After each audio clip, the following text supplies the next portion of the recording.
So step 3 of the consent enforcement process is holding accountability by removal.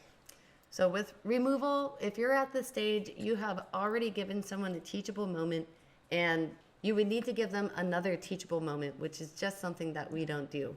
The line has already been drawn in the sand, and at that point, that person either needs to be removed, and the guest that needs help needs to be supported by people in your camp. And this is to show that burners do look out for each other. Remember, you need to be the capable individual if you're the person that's going out and doing the removal process. It is our belief in BED that the camp leads are the ones that need to make the call if someone needs to be removed from camp. And if the capable individual isn't a camp lead for whatever situation, we have the resources of rangers. We have medical services. There is Zendo, depending on what the situation is. So within our camp, is this removal a temporary removal? So taking the example of the person who's too intoxicated and groping up on other people that are in your camp at your event.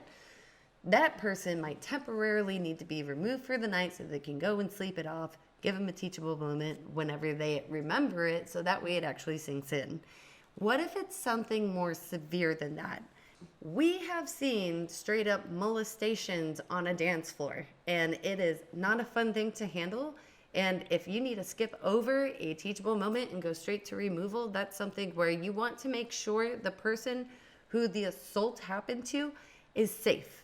You want to make sure that you have somebody that's there to make sure that they're okay, let them know that they're strong, and give them an ear for them to lean on.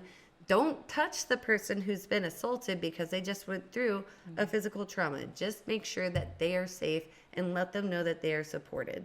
When it comes to the person who is doing the wrongdoing, you might not want to just get them out of camp. Point to somebody else and have them go get a ranger, because if someone does something to that level, it's not very typical that they only do it once. One thing I do want to make perfectly clear is that if it ever comes to a removal process, always have a buddy system.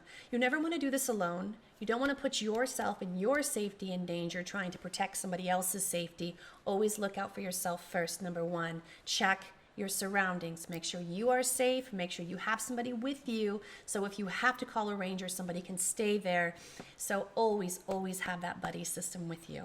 Correct. And that is the whole purpose of preparing your people to have this consent enforcement process in place. We don't anticipate this happening all the time. We want you prepared for when or if it does.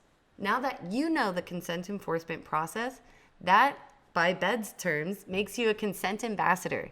So you know the hey, how's it going? You know the teachable moment, and you know removal. That doesn't mean that you're always the capable individual that's going to execute every single one of those steps, but just by knowing those processes, you want to make sure that you know where the rangers may be out on the playa, what they look like with their khakis and all, where your EMS stations are. Having that posted up in your camp makes you a better consent ambassador. And if you do need to remove someone, knowing who you're supposed to go to, and in our belief, it's camp leads, to make those high-level decisions because you're in a place of leadership. So thank you for being a consent ambassador and going through these videos so we can support our burners better.